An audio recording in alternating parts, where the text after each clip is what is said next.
You're listening to a 3CR podcast created in the studios of independent community radio station 3CR in Melbourne, Australia. For more information, go to allthews.3cr.org.au. Evil minds that plot destruction, sorcerer of death's construction, in the fields of bodies burning, as the war machine keeps turning, death and hatred to mankind,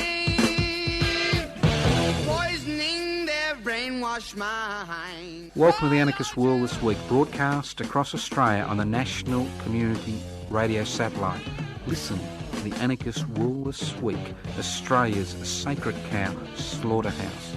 Listen to analysis of local, national, international events. Listen to analysis you'll never hear anywhere else.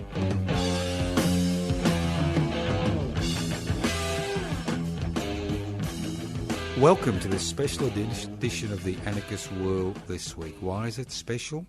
Well, at community radio station 3CR, they're having a special Invasion Day program. So, this program is directed at all our listeners across Australia via the Community Radio Network, as well as this program will be repeated at Community Radio 3CR, believe it or not, at 5 a.m. on Friday. The program is also podcast. You can access the podcast by going to 3cr.org.au. My name's Joseph Toscano. I'm hosting today's program. If you wonder what anarchism is all about, very simple concept. Without rulers, the Greek without rulers, not without rules. It's about trying to create a society without rulers. What gives rulers the ability to determine the fate of tens of thousands, millions of people? Inequalities in power and wealth. So the anarchist struggle is the struggle to share power and hold wealth in common. A simple struggle, been going on since time immemorial, since the beginning of humanity. Now, it's an interesting week because everybody knows a federal election has to be held in May, unless we have a coup. Just joking. But it has to be held in May. And there is a plethora of candidates this year. There are independent candidates, to a significant degree attacking the Liberal National Party in safe Liberal National Party seats. There's also the Australian Greens.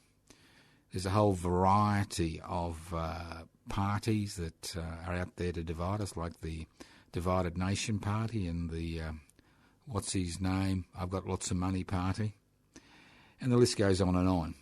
And it's very, very difficult for people to try to put the various candidates in some type of place on the ideological spectrum, if there is such a thing as an ideological spectrum. And it's very difficult for a variety of reasons because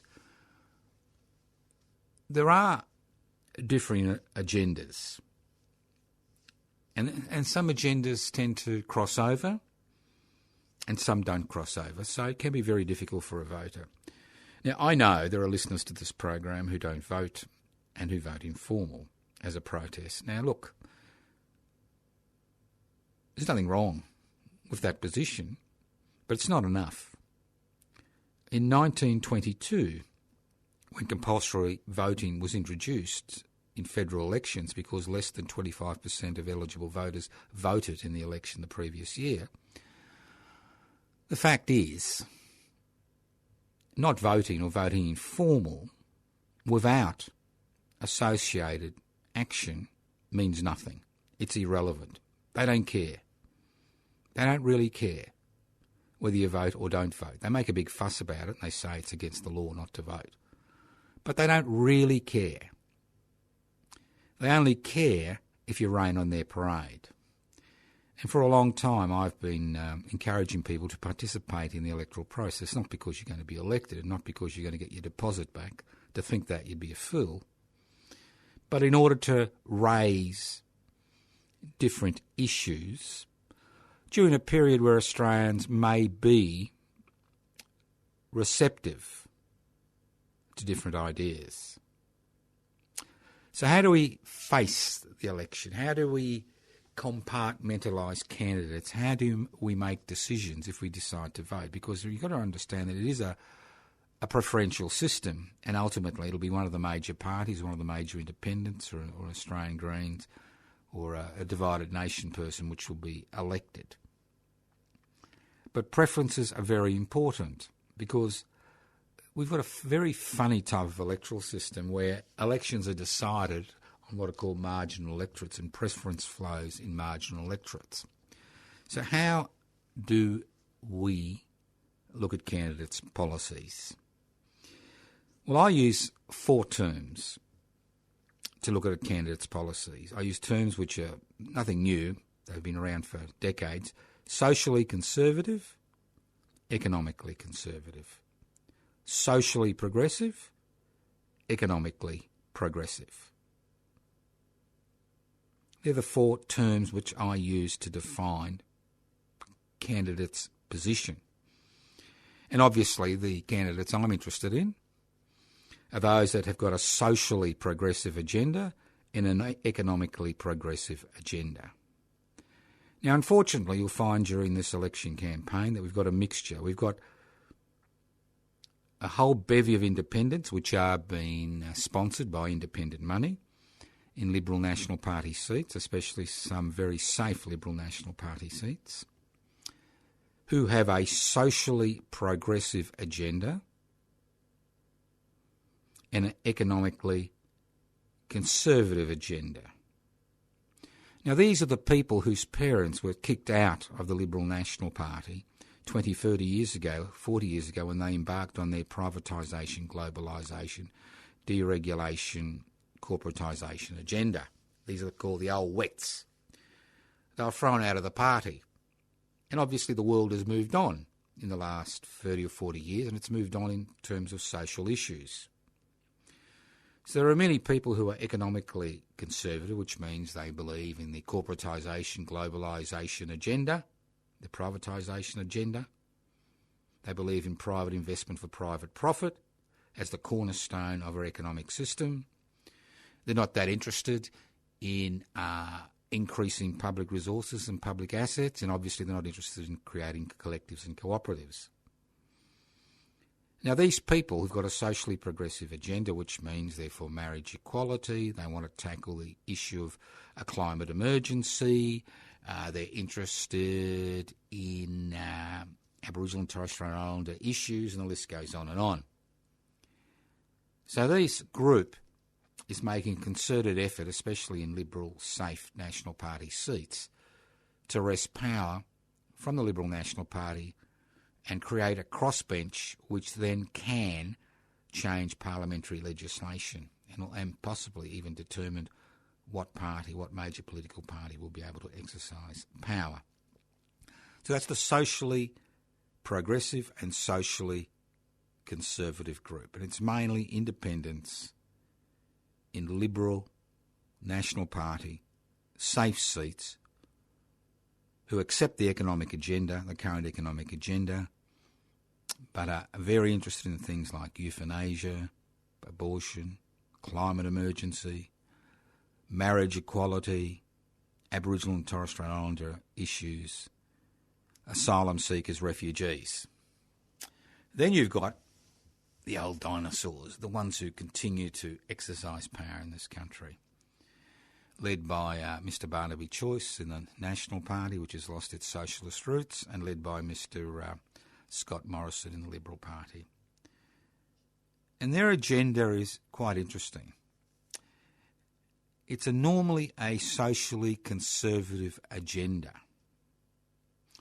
I think the discussion regarding marriage equality highlighted the amount of social conservatives in the Liberal National Party.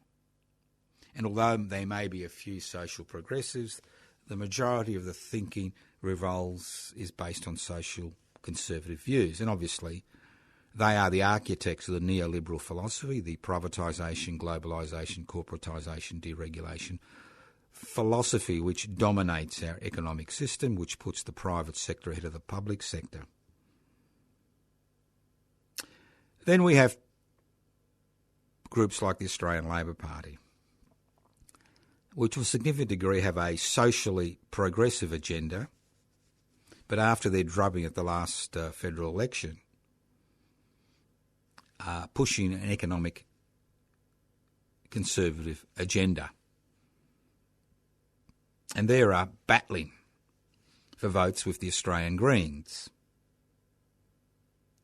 who have some elements of a socially progressive agenda and some economic progressive policies. So they're the play. And then obviously you've got the sheep in wolves' clothes, or the wolves in the wolves in sheep clothes, I should say. You know, and then you've got people like the United Australia Party, which is basically a vehicle for Clive to ensure that his assets, especially in Queensland, continue to be beyond reproach, climate emergency or no climate emergency.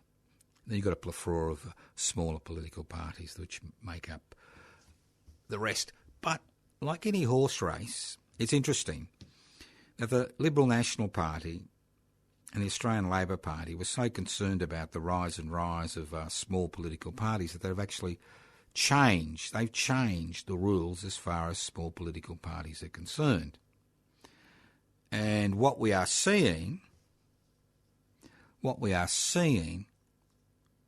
is small political parties being drummed out of the so-called electoral college, because the number of people you need to have in your political party before you can apply for registration as a federal political party has increased from 500 to 1,500, which means groups like Public Interest Before Corporate Interest, which I'm the secretary for, which I'm the registered officer for, have now been pushed aside because of these increased membership numbers.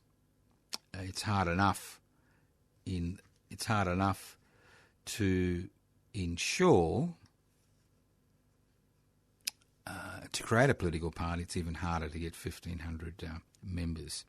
So this was done on purpose, so the number of candidates which would appear on ballot papers across the country at the next federal election would be greatly reduced as far as political parties is concerned. So you've got this balance that you've got to look at. Now, if you don't vote, or you vote informal, you don't have that issue. But if you're one of the majority of people, that's over 95% that casts a valid ballot, and you still think that parliamentary politics is a worthwhile exercise, well then you have to make a choice. And you need a preference list. And that's the key. That's the key about preferential voting. Although your political party or your independent may only gather 2 or 3%, that preference flow may decide eventually who wins that particular seat. So it will be an interesting election on a variety of issues. But again, you need some type of prototype to actually be able to distill the type of policies which are being proposed. And if you're that small group that doesn't vote or vote informal, it is not enough. If that's your sole political action for 3 years, it's a total waste of time. You need to be involved in activities which challenge the status quo, especially as many people who don't vote and vote informal have a socially progressive and an economically progressive personal agenda. It's not enough.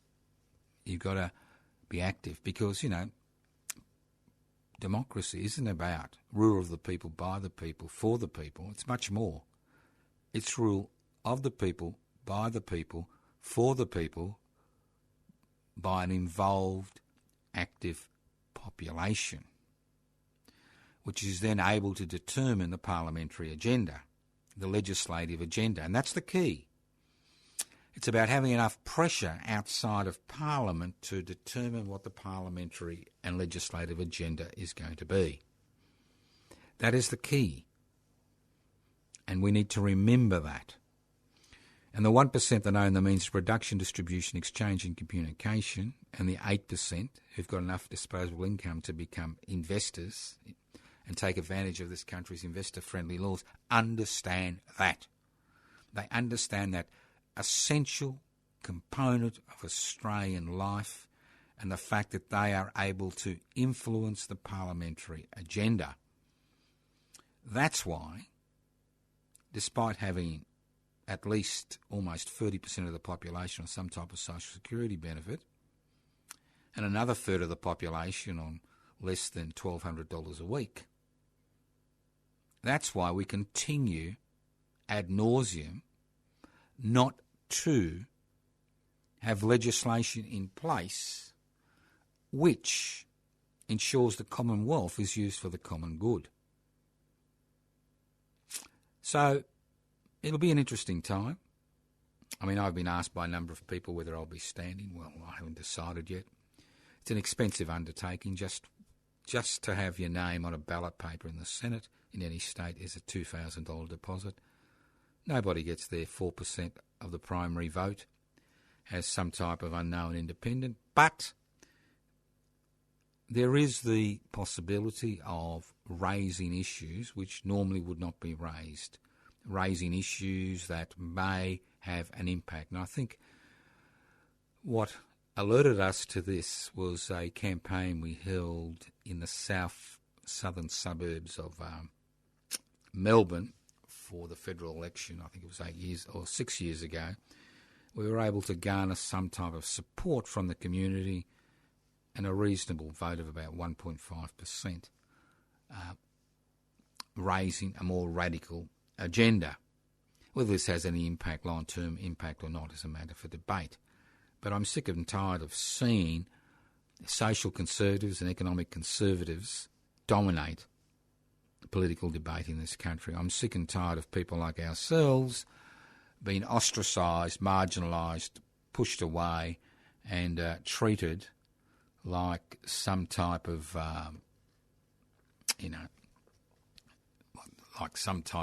pariah. So it's an interesting time. You need to make up your mind what you're going to do, but whatever you decide to do, who you vote for, whether you vote or not, the key is the federal election is not the be-all and end-all of activity. It's what happens between those 3 years which is important. It's that push and the shove which creates a radical parliamentary agenda. For example, when the Whitlam Labor government was elected in 1972, it had a radical agenda, not because the ALP had a radical agenda, but because the ALP was composed of people who had a radical agenda. And there were many, many tens of thousands, hundreds of thousands outside the ALP which were pushing for a more radical agenda. And the fact the Whitlam Labor government was able to introduce so many reforms so quickly during a 4-year period highlights that pressure from outside Parliament which pushed forward that legislative agenda that, began legal aid, Medicare, it's called Medibank in those days, a universal health insurance system, and the list goes on and on.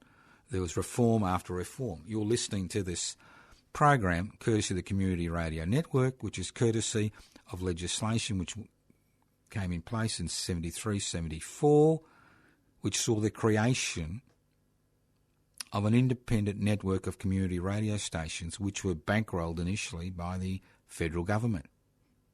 Now, if that legislation hadn't gone through, you wouldn't have community radio.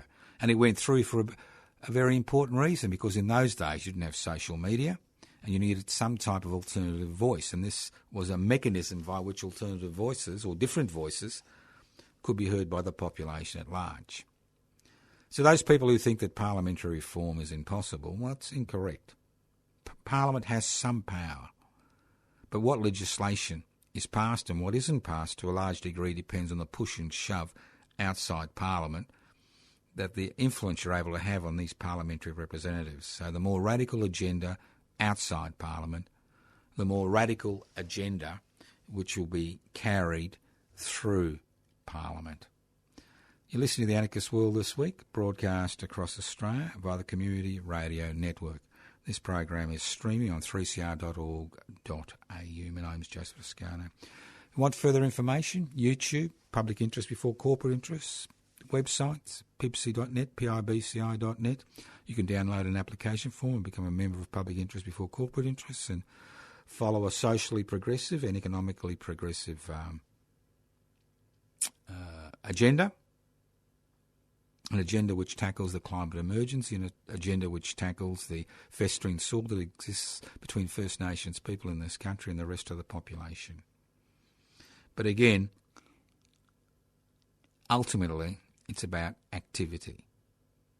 I mean, a federal election is just a punctuation stop in a 3-year period. It's what happens between those punctuation stops which determines what legislation goes through Parliament and what legislation doesn't go through Parliament. Over the last 40 to 50 years, any chances or any discussion about an economically progressive agenda, like a universal basic income, a 1% tax on a share market transaction, a 1% financial transaction tax, nationalising sections of the mining industry, and the list goes on and on.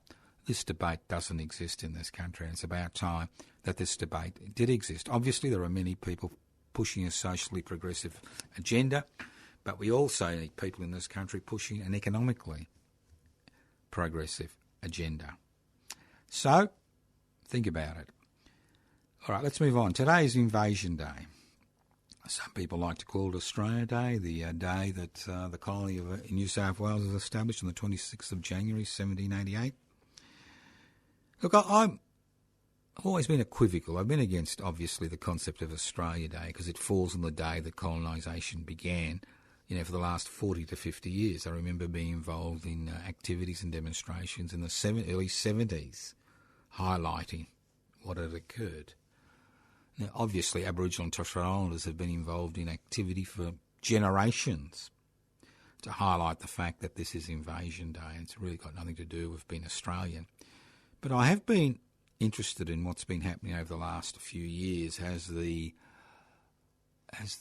number of people who see the 26th of January as Invasion Day increases, and a number of activities occur across the countries, from sunrise ceremonies across the country. But what I've found interesting is how Invasion Day, Resistance Day celebrations are being co-opted into Australia Day celebrations. There's a melding of both, but not real debate about changing the day or a more appropriate day. Maybe the day the Uluru Statement from the Heart was released in 2017. Maybe Mabo Day, the 3rd of June.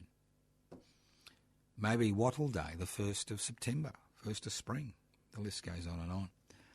But I've always been interested in proactive struggles more than reactive struggles. And the struggles around Australia Day are basically reactive. We're reacting to something. And what we need to have is more proactive struggles like NAIDOC Week, National Aboriginal Day of Observance for Aboriginal and Torres Strait Islanders. NAIDOC Week, that's a proactive festival, proactive week. Then we had the outstation movement, which began in the 1970s, where Aboriginal people left religious and government-run reserves and went out into the traditional lands and set up outstations, and the outstation movement continues to splutter on. That was a proactive struggle. Then you've got the Tannaminaway and Morrison commemoration, which was held a few days ago, and I'd like to thank all those people who came to the commemoration. I'd also like to thank Community Radio 3CR for broadcasting the commemoration. I mean, that's a proactive celebration. Not only the fact that we've been able to have a monument erected by the Melbourne City Council of the Frontier Wars, but more importantly that we have been highlighting and agitating for the 20th of January, the day that Tannaminaway and Morrison were publicly executed in Melbourne on the 20th of January 1842 for resisting white colonisation, be declared Indigenous Freedom Fighters Day or First Nations Peoples Freedom Fighters Day.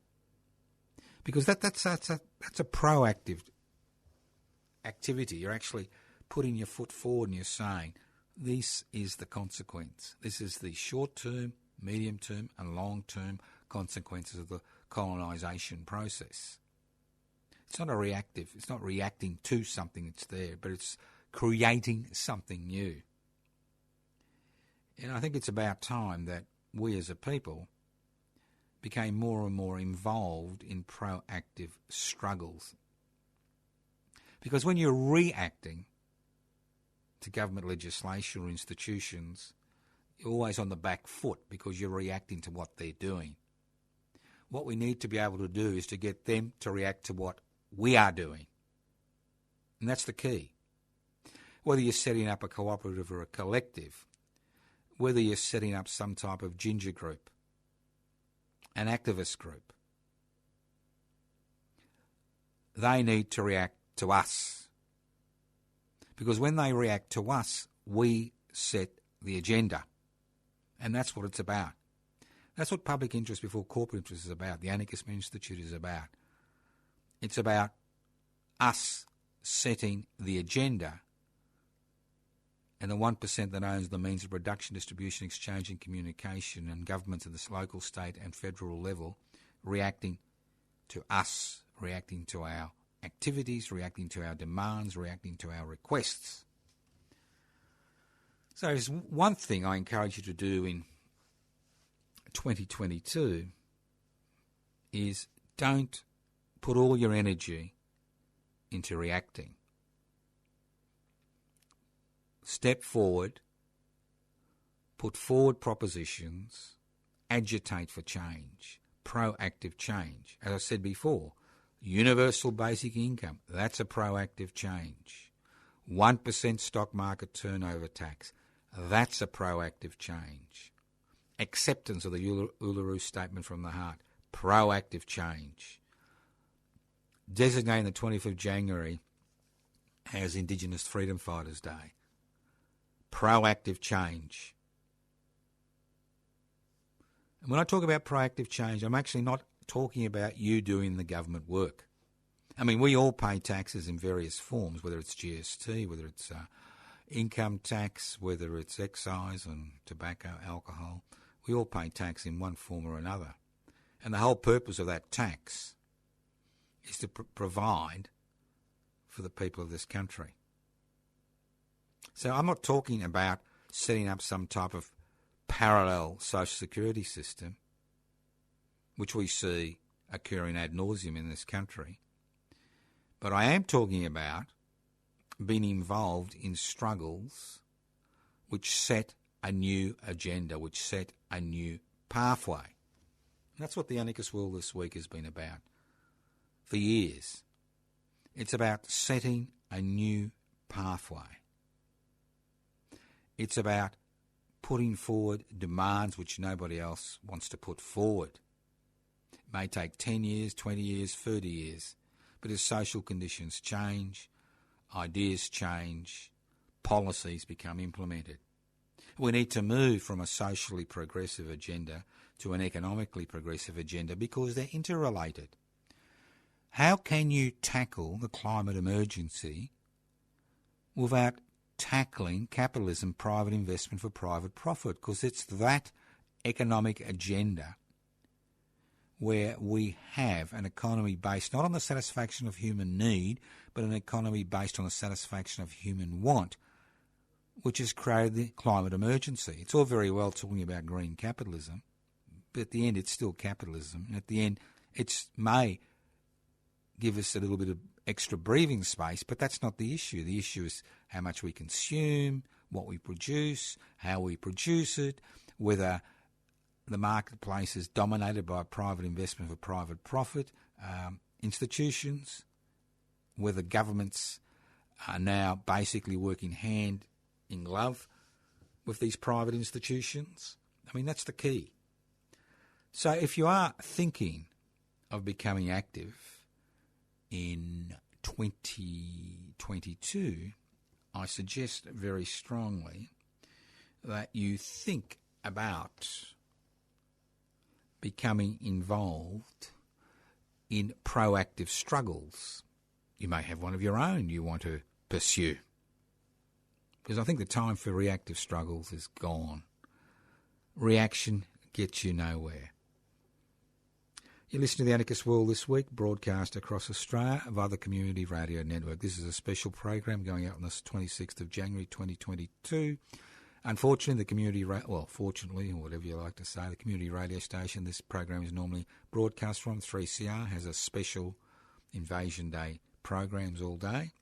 The Anarchist World This Week is being transmitted via the Community Radio Network to the rest of the country. This program will be played on 3CR at 5 a.m. on Friday, and the program obviously is also podcast. You can access the podcast by going to 3cr.org.au. If you want more information about public interest before corporate interest, go to the webpage PIBCI.net. If you're interested in joining, it's very easy. You can download the application form, send it via email, or you can actually send it by post. Once again, I'd like to thank all those people involved in the Tundaminua Morbohina commemorations on the 20th of January. And we are involved in important struggles which, do shape the type of nation we are. And more importantly, create the conditions which allow us to deal with things like the need for a treaty, the things like a climate emergency, the things like poverty in this rich country. Let's move on. It's about time, isn't it? I just learnt that Mr. Thomas, the copyright owner of the Aboriginal flag from 1970, has sold the copyright to the federal government. Sold the copyright to the federal government, which now has the copyright. This is a nationally recognised flag. You go to any major function, you'll see 3 flags. Well, any major functioning worthwhile. The Australian flag, which you all know about, a federation flag. The Torres Strait Islander flag, which is a people's flag. It was designed by Mr. Namok. It was designed as a result of a competition held among Torres Strait Islanders for a flag to represent their culture, their future, their ambitions as a people. And the Aboriginal flag, which unfortunately since 1917 has been private property of one individual, who now has sold the copyright and all its associated entities to the federal government for $20 million. And I understand this $20 million is going to be used for a series of scholarships, but we'll see what happens there. And that any royalties which come out of the flag will go to promoting NAIDOC Week. And as I said before, NAIDOC Week, that is a proactive activity. It's been around for a long time, but it is a proactive activity. It forces the world, the population, the Australian people to react to it. We are not reacting to something else. So, it's about time. It's been a national tragedy. But, at least, it's finally occurred. The only problem is the copyright now belongs to the Australian government, not the Australian people. Let's make it a real flag, like the Australian flag, the Torres Strait Islander flag, a flag where nobody owns the copyright, whether it's an individual who claims that he designed the flag, although there were certain issues which were, where a court found in his favour. But at least you can fly the bloody flag without, having to worry about commercial things. So that's one good thing. Let's move on. Remember the old Cuban Missile crisis? I barely remember it. I think it was 1962, could have been 61, just after the Bay of Pigs invasion in Cuba. The Russians had put up nuclear-armed missiles in Cuba. The Americans were up in arms. Mr. Kennedy Sr. was up in arms, and the American people were up in arms, and they said, if you don't remove those missiles, it'll be World War III, and this time we'll be fighting with nuclear weapons. Eventually, the Russians backed down, and the missiles were removed from Cuba, which is just 90 kilometres from the US of A. Today we have exactly the same parallel, but the shoe is on the other foot. We have the Russian oligarchy, Mr. Putin, terrified about the ability of NATO to encircle Russia, or what's left of it, after the disintegration of the Federation after 1989. And the United States of America has been very, very keen for Ukraine to join NATO. Now, the Ukraine has a common border with Russia, quite an extensive border. And we saw at one stage that the Russians annexed Crimea because they had one of their major fleets there. So there's all this breastbeaten about a Russian invasion of Ukraine. And it's based around one very simple thing. The Russians don't want NATO to set up nuclear-armed missiles in Ukraine because they see this as a threat to their existence. I mean, that is the underlying dispute about whether Ukraine should join NATO or not. It's the underlying reason for this dispute. It's a Cuban Missile crisis in reverse. This time it's the United States government, not the Russian government, which is trying to encircle Russia with allies who have nuclear-armed missiles. It's very simple. And obviously Mr. Putin and the Russian government are quite concerned about the situation they find themselves in. It'll be a little bit like, say, the government of the Solomon Islands, which has been a little bit friendly to the Chinese government. And they switched their allegiance from Taiwan to China. It's a little bit like the Chinese Communist Party, the Chinese government wanting to set up nuclear-armed missiles in the Solomon Islands. I could imagine the hullabaloo that would be occurred in Australia if they even thought about doing something like that. I could imagine, the threats that would be made, the fact that Australian sovereignty would be under threat. It's the same principle. It's exactly the same principle. So, it's been hyped up. It really reminds me to a large degree about all the propaganda which occurred before. That's right, all the propaganda which occurred before the invasion of Iraq. Remember all those weapons of mass destruction which didn't actually exist? Well, same principles, same thing. So, if you think that this crisis is over, it's not. It's a fundamental crisis which is basically about one superpower attempting to impose its will on the rest of the world. And what I found extraordinary about the situation we find ourselves in today is the lack of debate about the real reasons behind what's occurring in the Ukraine today. A total lack of debate in the Australian media. A total lack of debate. It's almost criminal, the lack of debate in the Australian media about what's been occurring. Almost criminal. You're listening to the Anarchist World This Week, broadcast across Australia via the Community Radio Network. This program is streaming live on 3cr.org.au. Let's move on. West Australian blues. Now, a lot of people are unkindly calling the West Australian government or West Australia the Hermit Kingdom. And the current crisis, and it is a crisis in West Australia, is of their own making, where the Premier has decided to close the borders indefinitely because of the Omicron. And the reason the Premier is concerned is because of the woeful state of the West Australian public health system.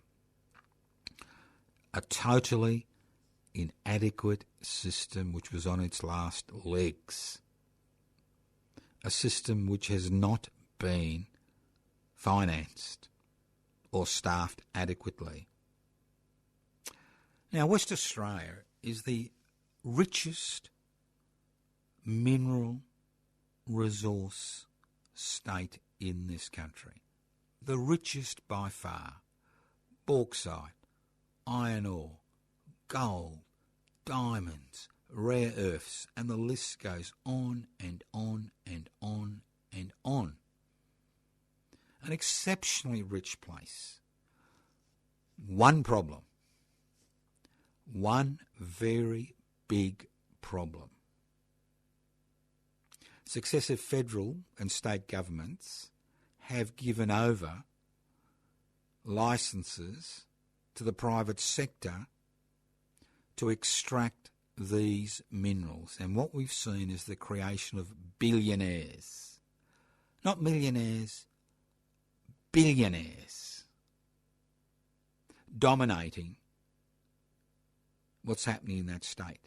But what do these billionaires do with their fortune? They pocket their fortune.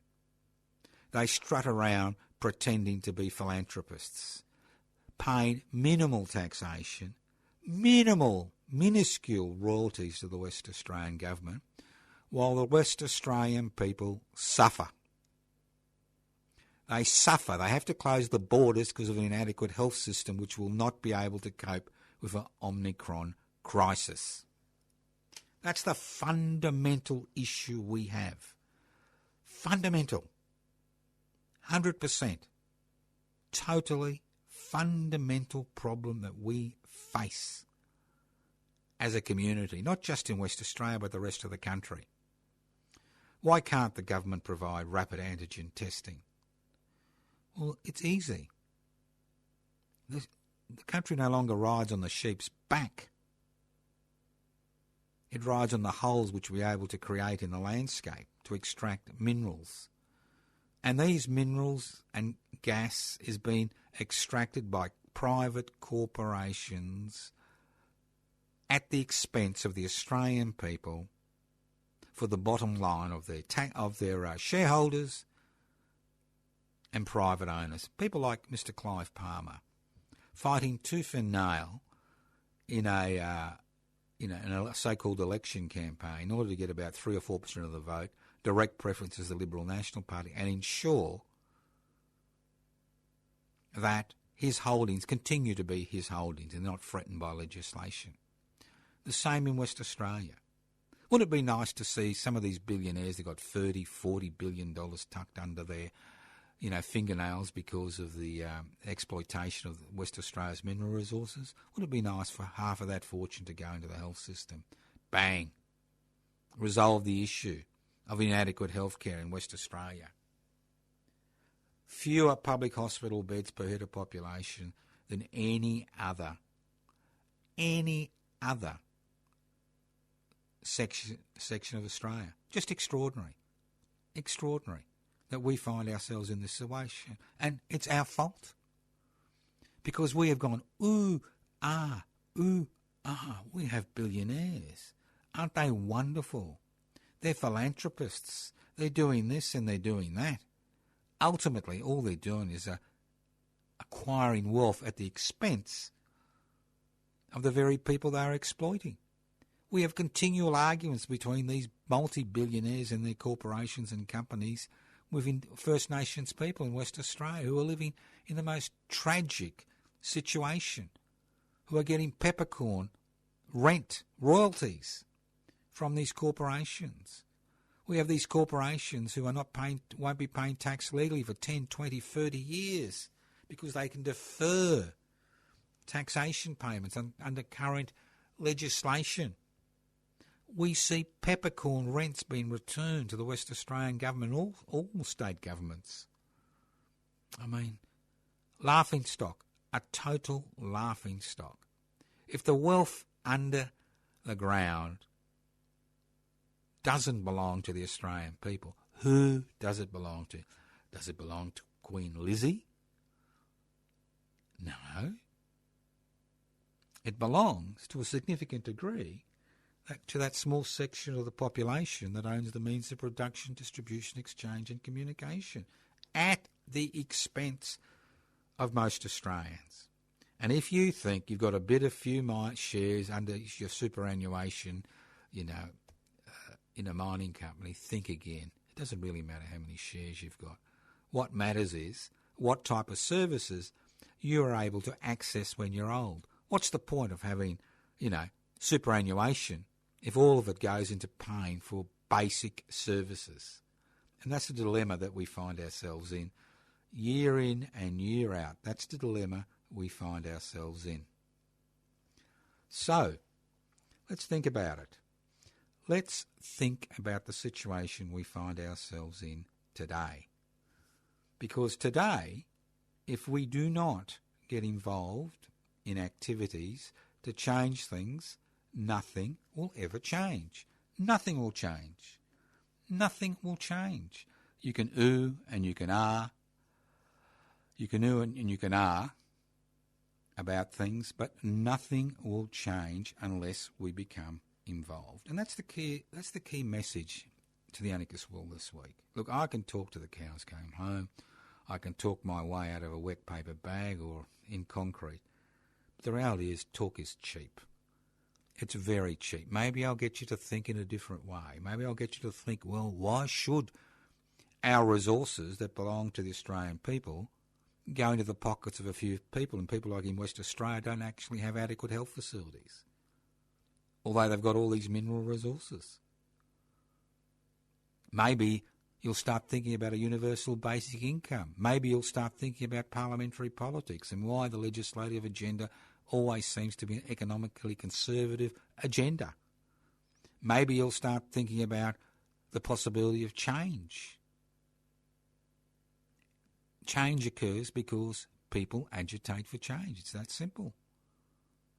That's what the anarchist world is about. Anarchist world this week is about. It's about encouraging you to become involved in struggles that break down hierarchy, which encouraging wealth being held in common and encourage decisions to be made on a collective basis. That's what it's about. Let's move on. Incompetence, thy name is Scott Morrison. Now, I did notice there's been a kerfuffle about Mr. Morrison losing his thing on WeChat or something, his spot. And the incompetence is astounding. Not that Lurch hasn't got a history of being incompetent. I mean, they've got no understanding of how the things work. I mean, the fact is that many Chinese people living in Australia, there's about 1.2 million, go to WeChat to get their information. And WeChat is a mechanism by which Australian politicians and business interests can talk to the Chinese-speaking population in this country. The fact is, obviously, it's a private corporation. It's influenced quite heavily by the Chinese government of the day. And the fact is that if you're not Chinese, you can't actually have a site, so you use somebody else with a Chinese name to buy the site. But in this situation, it looks like they've actually not bought a WeChat site, but they bought another site, which means that they actually have to conform to Chinese law. Fascinating. Incompetence. He lurches from one disaster to the next. But let's give him his due. He looks good on camera. He can play the family man. He can tug your heartstrings and he can dance for you.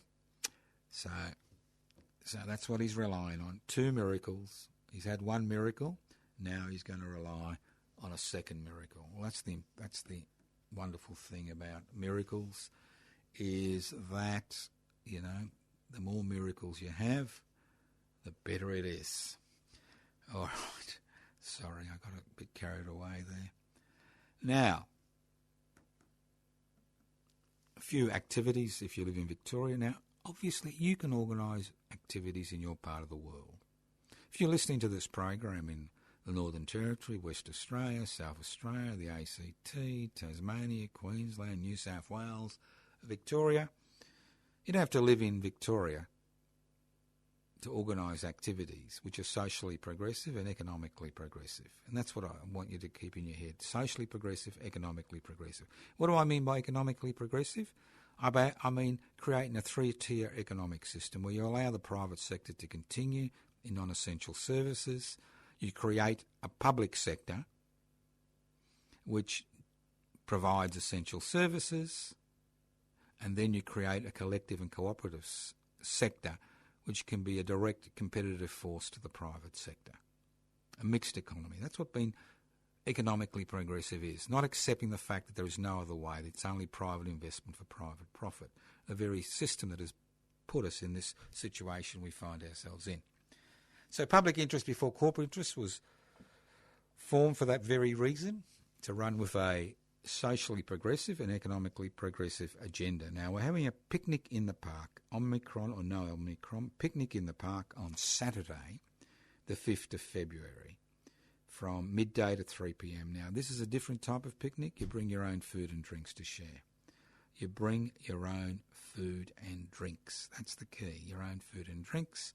It's in East Melbourne. It's the spot where we had our AGM.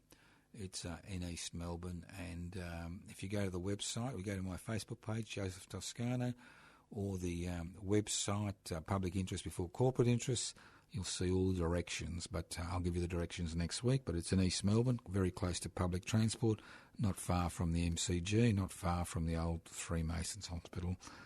Picnic in the park. Bring a chair. If you don't want to sit in the grass, bring a chair, bring some food, bring some drink. Enjoy a bit of conversation. Meet other members of Public Interest Before Corporate Interests. And if you're interested in joining, well, you're welcome. Come and try before you buy, as they say. Now, public housing, everybody's business. Yes, we're back. Once again, we've restarted the vigils. Well, we'll be restarting the vigils outside the Victorian Parliament House on Thursday the 3rd, Thursday the 10th, Thursday the 17th and Thursday the 24th of February from midday to 1 p.m. And then, being very sophisticated people, we're going to go down the road and have some lunch, have a communal lunch together. Omicron or no Omicron, we need to understand that we need to move on as a people. We need to see how it's important. So if you are interested in joining us, it's Thursday, the 3rd of February, Thursday the 10th, Thursday the 17th, Thursday the 24th. Vigil outside the Victorian Parliament House, Spring Street, Melbourne, midday to 1 p.m, followed by lunch. That's right, we'll walk down the road somewhere and sit down and have some lunch. That's the way protesting should be, civilised.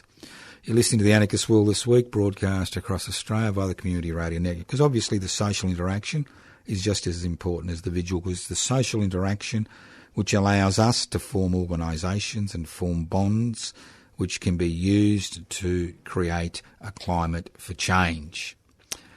So in today's program, I said it's a special program. It's broadcast across Australia via the Community Radio Network in every state and territory. It will not be broadcast on Community Radio 3CR on a Wednesday at 10 a.m, but it is broadcast at 5 a.m. on Friday. And it's also been podcast. You can access the podcast by going to 3cr.org.au. Remember, trying to make sense of the world, use those terms: social conservative, social progressive, economic conservative, economic progressive. Use them to try to make some sense of the world. And the key to listening to the Anarchist World This Week is not listening, but to become involved. Not everybody can become involved physically. People are sick. You can always ring up and offer, a little bit of financial assistance if you wish. We don't particularly ask for it. And remember, proactive campaigns. Proactive. Tanaminawaya Mulbohina, 20th of January, National Indigenous Freedom Fighters Day. A proactive campaign. As I said before, I'm concerned about Invasion Day protests melding in with Australia Day activities, and we could see the removal of the radical element of it, just like we saw with the Eureka celebrations, until we reclaim the radical spirit of the Eureka Rebellion celebrations. Think about the poor West Australians, resource rich, health poor, borders closed, families divided, because very rich corporations and individuals continue to exploit West Australian mineral resources at the expense of the West Australian people. We've allowed it to occur.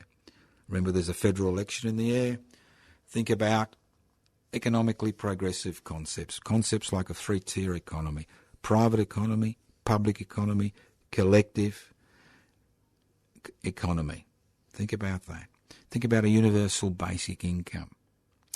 Think about a 1% stock market turnover tax and a 1% financial transaction tax to finance a universal basic income.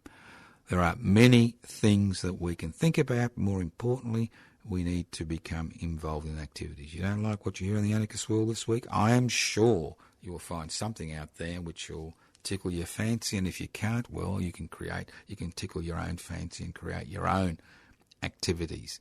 But the key is, there's no point sitting back and complaining. As I said before, the main task of the anarchist world this week is to destroy, that's right, destroy the gunner tribe and the somebody should do something about that tribe, and replace it with a group of people who are willing to agitate for change, because it's activity which creates change. Sitting back, complaining, creates a headache and feelings of hopelessness and disillusionment. Involvement in activity, especially in proactive activities, encourages people to believe that change is not only desirable but possible. As I say, hope is the love child of desire and expectation, the desire for change and the expectation that change will occur. And hope springs eternal, as people keep telling us. And if you're an activist, hope is what gets you up every morning. Thank you for listening to The Anarchist World this week. Courtesy of the Community Radio Network, this program has been streaming live on 3cr.org.au. The program is podcast. You can access the podcast by going to 3cr.org.au. YouTube channel, Public Interest Before Corporate Interests. Websites, anarchistmedia.org. Websites, Public Interest Before Corporate Interests. Facebook page, Joseph Toscano, Toscano for the Public. The list goes on and on. Facebook pages, Public Interest Before Corporate Interests, Public Housing Everybody's Business, Defend and Extend Public Housing. Messages can be left on 0439 395 489. You can email me at anarchistage@yahoo.com. And yes, you can always send me a letter to Post Office Box 20, Parkville 3052, and put in some stamps inside your letter. That's the best way you can help us so we can continue to communicate with people around the country, whether virtually or physically. The key is that we get together, get involved, and agitate for change in proactive activity. Thank you once again for listening to the Anarchist World this week on your local community radio station, courtesy of the community radio station 3CR. Listen in to the Anarchist World this week on your local community radio station, courtesy of the Community Radio Network, next week. Evil minds that plot destruction, sorcerer of death's construction, in the fields of bodies burning, as the war machine keeps turning, death and hatred to mankind, poisoning their brainwashed mind. Welcome to the Anarchist World this week, broadcast across Australia on the National Community Radio Satellite. Listen to the Anarchist World this week, Australia's sacred cow slaughterhouse. Listen to analysis of local, national, international events. Listen to analysis you'll never hear anywhere else.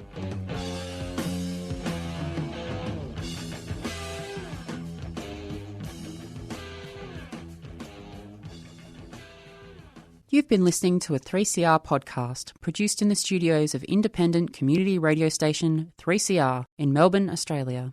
For more information, go to allthews.3cr.org.au.